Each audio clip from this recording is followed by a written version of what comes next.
Hello everyone and welcome to Real Life Talks. I'm your host Yvonne Heath, author of the book Love Your Life to Death and founder of the I Just Showed Up movement. So joining me in the studio today is Mark Jenkins. Hello, Mark. Hello. Mark is my new friend. We are friends now forever and ever. And I know we're going to have a wonderful conversation, but first we're going to start with sharing a little beautiful, wonderful clip. I brought my Marky to show you, little birdie. I brought my Marky to show you, little birdie. Now I know why you speak in sing-song, Mumsy, for the last while. Why? The last month or two. Why do I do it? Because you're talking to the birds. Of course I'm talking to the birds. And when you talk to the birds, you speak in sing-song. I do. Why do I do it? Because that's how the birds like to hear it.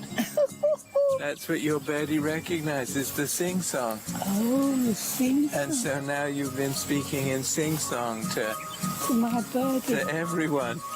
Oh, I see. That's why I do it. Yeah. Oh, I see. That's the language of the birds, Mumsy, that you're learning. Language of the birdies that I'm learning. The language of the birdies. Well, maybe you can teach me the language of the birdies. Why not, dear Marky? Why not? Sing, Marky. Sing. I can't hear you. I can't see you. I can't see you. Why aren't you showing yourself? Why aren't you showing yourself? 'Cause I can't see you. Marky, you're the dearest boy in the world. We're just both nuts. I'm no nut. No, you aren't, Mumsy. I'm no nut. No, not at all. You don't mind what I say, Marky? You don't mind? There's a bird. Where? Where's the bird? I don't see any birds. Can you see a birdie? I just heard one.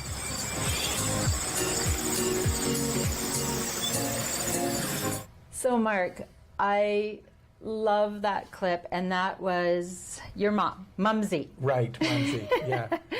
Mumsy. So I'm just going to go back, and we met just a very short while ago. We both spoke at the North Simcoe Muskoka Hospice Palliative Care Conference, right? Yes, that's a mouthful, isn't it? You were the opening keynote speaker, and I was the closing. And I will never, ever allow you to speak before me, because as I was sitting there, I thought, oh dear, my tears will not stop flowing. I'm going to look like a hot disaster later, because your story is heartwarming, heart-wrenching, heartwarming, then heart-wrenching, and back and forth. And I so applaud you for sharing it, for everything you've been through with Mumsy, and thank you for being here today. Thank you. Yes. Yeah. So I want to go back to before we share this story, and tell me about your career. I'm looking at all of the things you've done. Founding face-to-face communications, you were coaching world-class athletes on storytelling, and tell us about your career. It's so fascinating. Well, I was at the University of Toronto, and I would tell people about what I did, and it was kind of reductionist research, and I was a glorified lab technician. Okay, good, because I didn't even know what that meant. Yeah, okay. That's right. And but I was doing research, and whenever I would describe it to people, their eyes would glaze over in about 9. Yes. And I wanted to do something where people's eyes didn't glaze over, and I was really engaged in. So I started to help a lot of the professors, first at Oxford and then at U of T, in how to tell graduate students how to tell their stories, defend their thesis, because they were getting ripped apart by the professors, how to verbal self-defense. And then I started to help the professors get more grants and more funding by being able to communicate better, tell the story of their work. So then I left the university, started face-to-face communications. And I started to work with world-class athletes, Olympic athletes and mountain bike racers and extreme athletes, and then a lot of mountain climbers in a row, because they're in demand, very goal-oriented, and right. So working with them to help them share their stories. Or? Yeah, they were people of deeds, and I wasn't a person of deeds. I was more of a person of words. So, and I always tell them it's not how dramatic your experience has been, but it's how well you understand the experience. Okay, yes. And that's been really a touchstone. I never thought I'd be talking about my mother. Yes. And so my touchstone has been those same words that I used to offer all those years ago. Wow. How well you understand the experience. So that's what I've really been seeking to do when I got derailed. Yes, and when you were doing all of this and teaching people how to share their compelling stories, who would have known what it was preparing you for?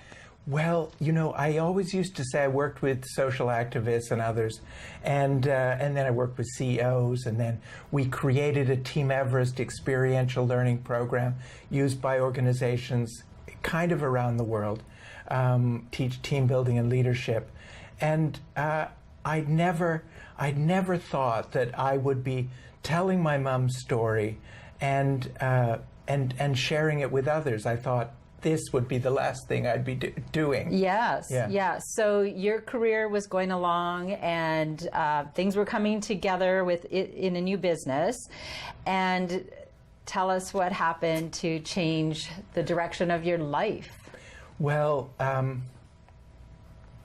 my mom was living at my brother's house, and she was not able to cope there. The place was a mess. She was falling more often, and then she started to not get out of bed and just stay in bed. And it looked like her end wasn't too far away. She just wasn't able to shop or cook. She was eating porridge for 3 meals a day. And so I brought her up to my place, which was in the country, just for a week. And then it was heart-wrenching to drive her back after a week, because she'd kind of come back to life. Right. And then so over that year, it was back and forth, longer and longer stays. And then I realized that if I took her back once more, I would never be able to bring her back again. And so that was the point that she stayed at my place. And then I changed the course of my work. I talked with my business partner, and we decided to build a training platform before we built all of our products, so that I could work from home and then have a remote team around the world building a piece of software. Right. So we put all our money into a platform before the business really warranted us creating our own $1.6 million piece of software. Right. Yikes. But it let me work from home. Sure. And then I could be with my mom, because she didn't need somebody 24 hours, but she needed somebody round the clock. The dementia was such that she knew she needed to know that somebody was there. So it was dementia that she was diagnosed with. Okay. Vascular dementia. She wasn't. Vascular dementia. I knew what she had, because when you're with somebody, you just you know. Right. And you don't even need a diagnosis. But certainly my family needed the diagnosis. Of course, yes. Okay. So she ended up staying with you, and you were working from home, basically, and you thought that you were going to be taking care of her to the end of her life, which looked like it wasn't going to be a very long journey. At the beginning, it looked like it would be a month or 2 months, but every time she came back, really, there's the ability to bring each other back to life, and so Mom was coming back to life. And then every time, when she was living full time, we went on outings every day. Outings became our pattern. I learned how much I took her to the zoo at 6 a.m. in the morning once to hear the lions roar, and where we had hot coffee. Yes. So hot coffee became the thing that we needed to have. Yes. But we would go on all these adventures. We called them big adventures, and then little adventures, which are our daily adventures. So I believed that she would only initially live for a week. So I started to lean in and do things as though she was only going to live a week. Right, like you just living large, live life to the fullest. Take her out every day, right? Because she won't be around much longer. Right.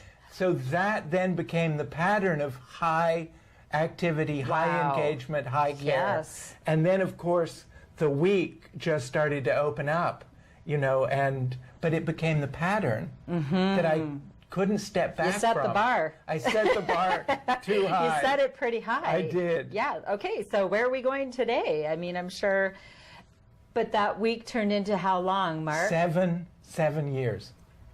7 years. 7 years. So you took care of your mom, who had dementia, vascular dementia, for 7 years. Yeah, and bowel cancer. And bowel cancer. Yeah. It kind of takes my breath away because I know what an all-consuming role that is.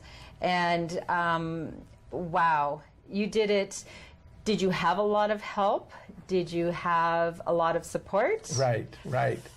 Oh, you know, more than anything, if I could help in some way, it would be to facilitate families to work together. Because ultimately, we actually had the ideal team. We had my brother's quite wealthy and well-known as a scientist and researcher and medical doctor. And my sister's a PSW. Okay. We could have comprised the ideal team. But they chose to see what I was doing as just taking my mom on picnics. Right. And they were in denial that she had any illness whatsoever. And so they maintained until the last year of her life that she was providing more services to the household than I was to her. And that was not right, because Mom was not left any money by my dad. So there were no finances, there was no money. And so I was taking care of her, and I was doing the high care, what I call, my family called high care, and they said, we're not interested in this high care. The hands-on, yes. Right, and whatever I was doing was considered high care. But ironically, the high care means that Mom was able to really connect, and she didn't show even until the last stage, when she was in the last stage of dementia, and the geriatric specialist said, this is your last visit, you won't be back. Mom was able to remember everybody and connect in the moment. She didn't have any memory of past events and what happened yesterday, but she could totally be present in this interview. And there she is. Mumsy. She's so... Well, I have to tell you, first of all, so for 6 years, you were her primary caregiver. Yes, and right. Did you have PSWs? Did you have Not initially. So not initially, and I have to say, it was, I mean, there was just resistance in me. Should I be pursuing my career? Should I be focusing on marketing the product? There were a lot of things tearing. But the actual care of my mom was fabulous. Right. It was our relationship and how that went, and how loving, how praiseful, how much gratitude she expressed, and she doing everything she can to make it as easy as she can for me. So in terms of our relationship, I now call her kind of like a rainbow elder. Yes, you know, I love that, a rainbow elder. Because that's beautiful. It really, because there's a little story goes behind it, but it's that really beautiful elder. My mom suffered a lot, had a really hard childhood, really hard time with my father, who had multiple mental illnesses and was brilliant, was a psychiatrist and a surgeon, but was a really wild loose cannon. Well, and you know, you heard the story. Well, you started the story with when we heard you speak, and honestly, I could feel my heart pounding. So you started your story with right, with you know, bullets coming through the floor. And Mom and my sister and I barricaded in the room with all the furniture against the wall, and seeing the bullets burst through the floor with all the splinters come up, and then they make these perfect little holes in the ceiling. And I knew there were 9 of them. There's a hunting rifle. My dad had 30. So that was your father? That was my father. He was shooting at his own family. Oh my gosh. But how that happens horrifying. Is that he felt hindered in his career by his family. Oh my goodness. And so it was incredible goal obsession. Why didn't he just with leave? Mental illness, right? But we became the enemy in a kind of a kind of drug addicted and alcohol induced state with firearms. The family became the enemy because he was so driven. Mom was she was trying to protect us with her body from the bullets, and so she was all about relationship, and he was all about getting to the summit, succeeding, becoming really driving for that ambition. So they were polar opposites.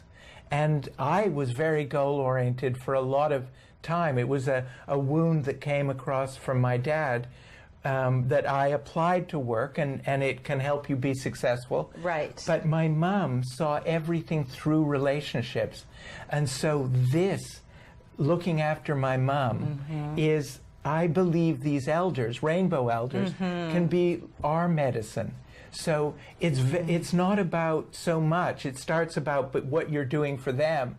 But over time, you start to realize that they're the medicine you need. Wow. And I needed to be apprenticed in relationships. And my mom was the absolute master. Yes. And so I apprenticed in love and in relationships. So that was the gift from her. Wow. I mean, this is all just incredible. And you captured so many beautiful moments, and I am forever changed with that, because my poor family look out, because they're going to get videoed, Mark, and I'm going to blame you and say, well, it's Mark. You like the one video, that the little clip we showed that was so beautiful, but you showed so many different clips and these magical times that you spent together. And obviously from everything that she went through and you went through as a family, you felt, I need to take care of my mom, and you truly made an incredible difference at the end of her life, but she also impacted your life. I know. Now, that's why I really believe with the right elder, if they would do anything for you, then you'll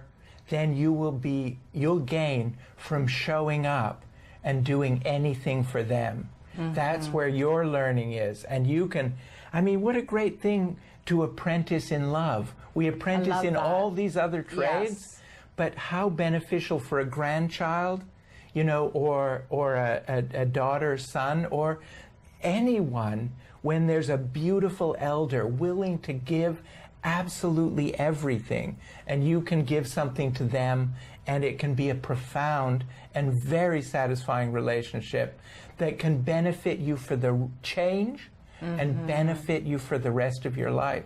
Yes. Well, I think that there are a lot of elders that also, maybe they don't feel full of love and everything, but I think we can draw that out of them, because maybe they've been abandoned. And if your mother, after her life and that being the things you went through, if she was a bitter person, who would have blamed her? No, really. My goodness, who would have blamed her? And how wonderful it would have been to surround her with love and draw that out of her. And the person she was, I mean, she was just, I love her. I know. Betty, yes, right? Yes, right. Betty, I love her. She was just, her cute little laugh, and Marky, you were the light of her life. Right. And what a gift for you. But you also talk about, I love the word, I love apprentice in love, but I also love accompaniment. Right. Tell me about accompaniment. Right. Well, years ago when I was traveling through Nepal and Tibet, I came across a lama whose name sounded like no crap. Not a lama like an animal, a no, lama. a lama, a high lama, Okay. Rinpoche, Tibetan, with the big yellow hats. And, yeah, and he was a refugee from Tibet, and he ran a school for orphans in Nepal. Beautiful man. And he asked me, he was just always on the edge of laughter, even despite all the terrible suffering he'd been through in his life, he was always on the edge of humor, and he asked me to accompany him to Lhasa, the capital of Tibet, for the last time, because that's where he was gained his training in Lhasa and wanted to return. So that idea of accompanying somebody, going with, and I never did. I Right. said no. Yes. But I wrote about it afterwards, and I realized later that he didn't really need me to take him there. He did, it helped him, but it was about, he knew that I needed his help. And so that accompaniment is that idea, is that initially you think you're helping them. Sure. And then you find out you're gaining immeasurably. Absolutely precious much more in return. gifts. Yes, Right, so you much get- more. yes. That metaphysically, my brother ironically said, your mother's providing more to you than you're providing to her. He meant in a material sense. Right. But he was right in a metaphysical sense. Right. Yes. But it's how wonderful you see all the positive and how the love, and you're grateful for the journey. It could not have been an easy journey. That is a long time, Mark. My Yeah. goodness. Yes, yes. Yeah. So, what were the greatest challenges for you? The greatest challenges were family related. Right. And my sister, who we had a separate journey, but very difficult journey together over my mother's care. After my mom passed away, did a complete 180 and is now the most outspoken advocate. In fact, she's the one who linked me up at the conference and promoted me. Yes, and I that's love how I that. spoke there. And I love that. And she was there. And she was there. And you shared that you were often alone in this care, and she, she didn't say, "Oh, Mark, please don't share that part of the journey." She allowed it because that's the truth, and that's what happened. And when I talk to people about, if you didn't just show up in the past, you need to forgive yourself and maybe do something different from here on in, which she did so beautifully by honoring you and saying, share this story. Yeah, and we're as close as possible. I'm so pleased and there's to hear that. no wounds from that experience as we step forward. It isn't. I'm still working out. We're still not, complete in that journey with the family, but we're moving there. Good for you. The other difficulty was afterwards. Was about 3 or 4 months or 6 months afterwards, after Mom passed away. Now I have to say that because there was no guilt in, I stepped as far forward as I could. The grief was quite pure. And definitely deep sadness, but always had the other side of joy in it. Right. Because when you really show up, that grief is different than it is when it's tinged with regret. That's right. Oh my goodness, you showed up, above and beyond what most people would ever do, but you're seeing it as what an incredible gift, and you're looking back saying, I was able to do the hard stuff, but you get so much wonderful stuff Right. from it also. What do we need to do, Mark, as a society, though, so that people aren't in isolation? Because these journeys of Alzheimer's or chronic disease or dementia are long journeys, and not everyone can put their job on hold. Right. Well, and because, often the experience of a caregiver, or what I say, accompanist, or Yes. accompaniment, is that when they step forward, and hopefully you step forward when you listen to the whispers of their need before it becomes shout, before there's a fall, before there's hospital. Listen to the whispers early. And then when you lean in, and your heart opens slowly. So I had that wonderful chance to lean in slowly, heart kept opening. So there was never any real obvious sacrifice. It was just leaning in, never letting my mom feel that she was a burden. That was the vital part. Right. But as I leaned further in, the family silently stepped back. You know, you can almost hear the shuffling of everyone going, Mark's phew, got it though, right? Yeah, and he's committed, and so got it. they can make up a story as though why it should be me and not them, right? And then the story abounds. So as I stepped further and further in, and I couldn't step back because I knew it would cost Mom, and we were walking a tightrope with dementia. I had to keep her away from the strokes and keep her present. If I stepped back, there would kind of be a kind of irreversible descent, and I wanted to give her that quality all the way through. So I honestly never took a night off. Wow, so it's like I was there for every period that she was awake. So and I kept, and then I had 2 hours, and I'd go do self-care and go into nature, and I would, you know, I'd have a fire or whatever. I'd go into a river, I'd swim, I'd immerse myself in nature to get through. Nature was my mom, a boon for my mom and for myself. Absolutely. But how society and we can support each other, communities can support each other, is that I was financially destitute at the end. I put absolutely everything into changing my business so that I could work from home. And then when Mom required full-time care, instead of marketing the product that we'd finished, I leaned in further, and then I was full-time caregiver. Yeah. And I put the business aside. And so those sacrifices come with a real cost to the unpaid caregiver. I was, of course, completely unpaid for the 7 years. And so it took all my resources, and then 6 months after, I really am. See, we're almost out of time. Oh, really? Can you believe it? Yep. Yes, I am so sorry. We need 2 shows. We really do. Sorry. Yes. You are creating change by sharing this story. Where can people hear more? Because I know there's more clips. Right. And let's help to create a culture of change where we show up for each other. Yes. You have a website. Yes. LovePlayConnect.com. LovePlayConnect.com. LovePlayConnect.com.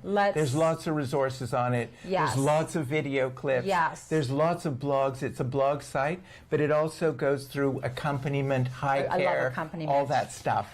Mark, thank you so much. We do. We would need a full day. I love everything that you have done. You've honored your mother so well. Mumsy, you took such good care of her. We are going to keep talking, and I know we'll chat again. Thank you. Thank you so much for being here today. Yeah.